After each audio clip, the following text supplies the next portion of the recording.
श्रावण मास कथा पहला अध्याय। ईश्वर सनत कुमार संवाद में श्रावण मास के महात्म्य का वर्णन।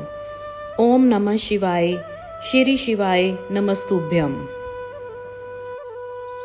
दोस्तों, श्रावण मास कथा का पहला अध्याय भगवान शिव को समर्पित है और इस महीने में उनकी पूजा का महत्व बताया गया है।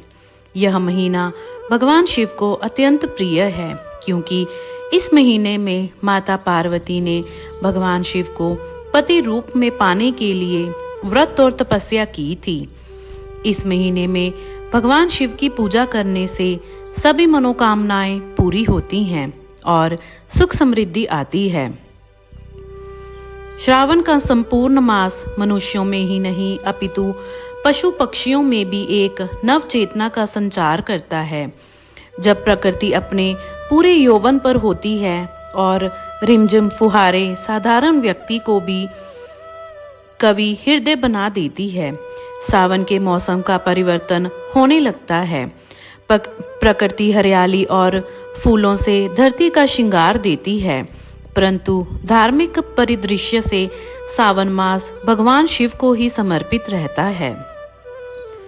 मान्यता है कि शिव आराधना से इस माह में विशेष फल प्राप्त होता है।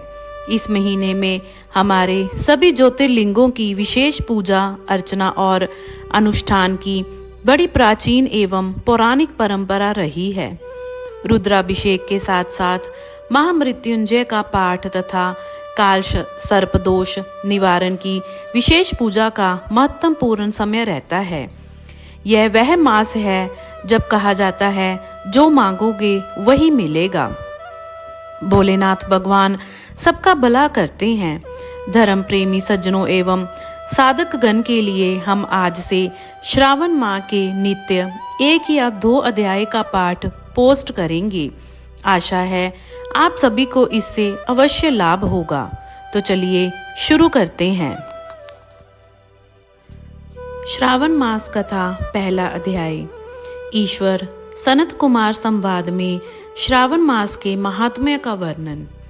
शौनक बोले, हे सूत, हे सूत, हे महाभाग, हे व्यास शिष्य, हे अकलमश, आपके मुख कमल से अनेक आख्यानों को सुनते हुए हम लोगों की तृप्ति नहीं होती है, अपितु बार बार सुनने की इच्छा बढ़ती जा रही है।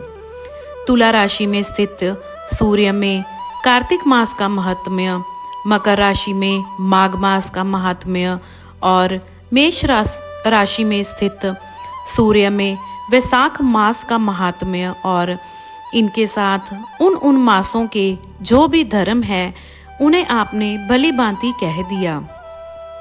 यदि आपके मत में इनसे भी अधिक महिमामय कोई मास हो तथा भक्त प्रिय कोई धर्म हो तो आप उसे अवश्य कहिए, जिसे सुनकर कुछ अन्य सुनने की हमारी इच्छा ना हो।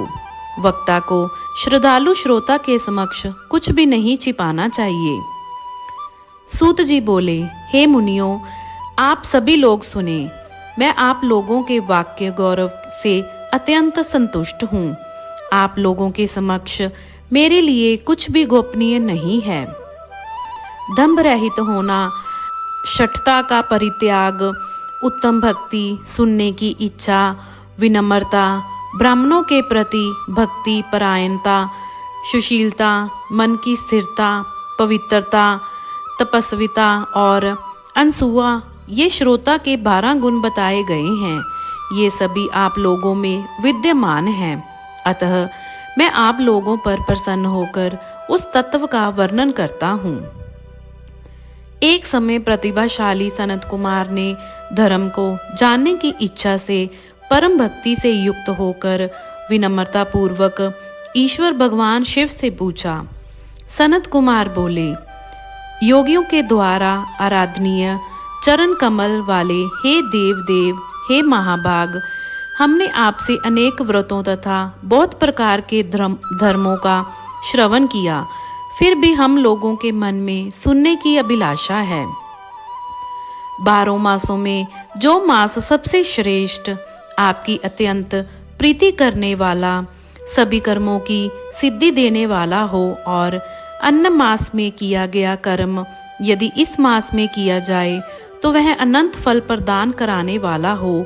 हे देव, उस मास को बताने की कृपा कीजिए। साथ ही लोकानुग्रह की कामना से उस मास के सभी धर्मों का भी वर्णन कीजिए। ईश्वर बोले, हे सनत कुमार, मैं अत्यंत गोपनीय भी आपको बताऊंगा। हे सुवत्र, हे विधिनंदन, मैं आपकी श्रवण इच्छा तथा भक्ति से प्रसन्न हूँ। 12 मासों में श्रावण मास मुझे अत्यंत प्रिय है। इसका महात्म्य सुनने योग्य है, अतः इसे श्रावण कहा गया है। इस मास में श्रवण नक्षत्र युक्त पूर्णिमा होती है, इस कारण से भी इसे श्रावण कहा गया है। इसके महात्म्य के श्रवण मात्र से यह सिद्धि प्रदान करने वाला है, इसलिए भी यह श्रावण संज्ञा वाला है। निर्मलता गुण के कारण यह आकाश के सदृश है, इसलिए नभा कहा गया है। इस श्रावण मास में धर्मों की गणना करने से इस पृथ्वी लोक में कौन समर्थ हो सकता है, जिसके फल का संपूर्ण रूप से वर्णन करने के लिए ब्रह्मा जी 4 मुख वाले हुए, जिसके फल की महिमा को देखने के लिए इंद्र 1000 नेत्रों से युक्त हुए और जिसके फल को कहने के लिए शेषनाग 2000 जीवाओं से संपन्न हुए। अधिक कहने से क्या प्रयोजन, इसके महात्म्य को देखने और कहने में कोई भी समर्थ नहीं है। हे मुने, अन्य मास इसकी एक कला को भी नहीं प्राप्त होते हैं। यह सभी व्रतों तथा धर्मों से युक्त है। इस महीने में एक भी दिन ऐसा नहीं है जो व्रत से रहित दिखाई देता हो। इस माह में प्राय सभी तिथियां व्रत युक्त हैं। इसके महात्म्य के संदर्भ में मैंने जो कहा है वह केवल प्रशंसा मात्र नहीं है। आतरों, जिज्ञासुओं, भक्तों, अर्थ की कामना करने वाले, मोक्ष की अभिलाषा रखने वाले और अपने अपने अभीष्ट की आकांक्षा रखने वाले चारों प्रकार के लोगों, ब्रह्मचर्य, गृहस्थ, वानप्रस्थ, संन्यास आश्रम वाले को इस श्रावण मास में व्रतानुष्ठान करना चाहिए। सनत कुमार बोले, हे भगवान, हे सत्तम, आपने जो कहा कि इस मास में सभी दिन एवं तिथियां व्रत रहित नहीं है, तो आप उन्हें मुझे बताएं।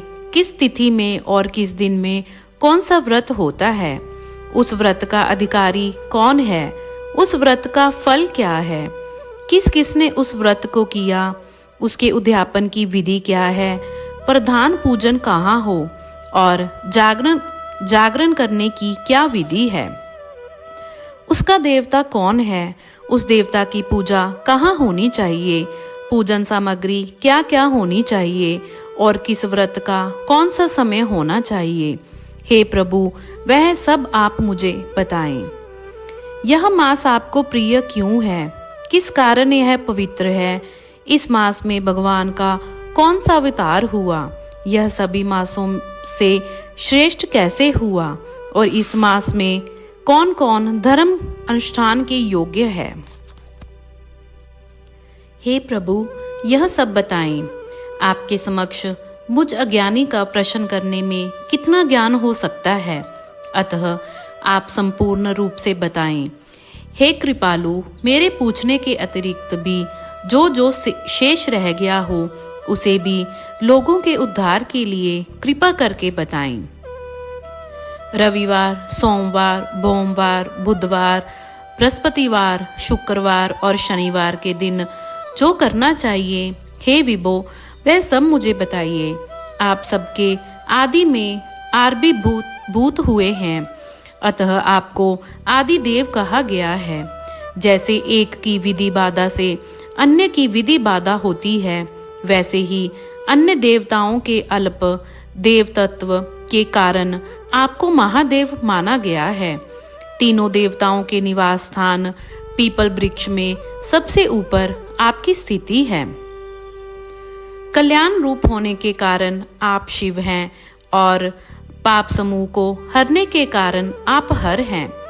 आपके आदि देव होने में आपका शुक्ल वर्ण प्रमाण है, क्योंकि प्रकृति में शुक्ल वर्ण ही प्रधान है, अन्य वर्ण विकृत हैं। आप कपूर के समान गौर वर्ण के हैं, अतः आप आदि देव हैं।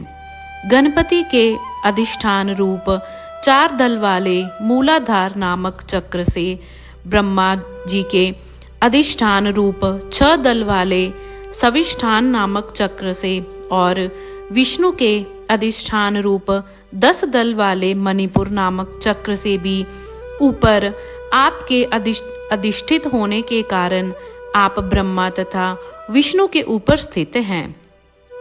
यह आपकी प्रधानता को व्यक्त करता है।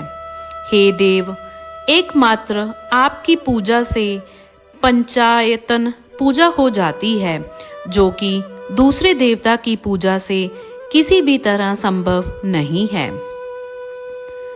आप स्वयं शिव हैं। आपकी बाईं जांघ पर शक्ति स्वरूपा दुर्गा, दाहिनी जांघ पर गणपति, आपके नेत्र में सूर्य तथा हृदय में भक्तराज भगवान श्री हरि विराजमान हैं। अन्न के ब्रह्मा रूप होने तथा रास के विष्णु रूप होने और आपके उसका भोक्ता होने के कारण, हे ईशान, आपके श्रेष्ठत्व में किसे संदेह हो सकता है। सबको विरक्त की शिक्षा देते हेतु आप शमशान में तथा पर्वत पर निवास करते हैं। पुरुष सूतक में इस मंत्र के द्वारा प्रतिपादन के योग्य है, ऐसा महर्षियों ने कहा है। जगत का संहार करने वाले हलाहल को गले में किसने धारण किया? महाप्रलय की कालग्नि को अपने मस्तक पर धारण करने में कौन समर्थ था? संसार रूप अंधकूप में पतन के हेतु कामदेव को किसने भस्म किया? आप ऐसे हैं कि आपकी महिमा का वर्णन करने में कौन समर्थ है? एक तुच्छ प्राणी मैं करोड़ों जन्मों में भी आपके प्रभाव का वर्णन नहीं कर सकता, अतः आप मेरे ऊपर कृपा करके मेरे प्रश्नों को बताएं। इस प्रकार श्री स्कंद पुराण के अंतर्गत ईश्वर सनत कुमार संवाद में श्रावण मास महात्म्य में पहला अध्याय पूर्ण हुआ। आगे के अध्याय सुनने के लिए बने रहें हमारे चैनल के साथ। वीडियो को लाइक और चैनल को सब्सक्राइब जरूर करें। धन्यवाद। ओम नमः शिवाय।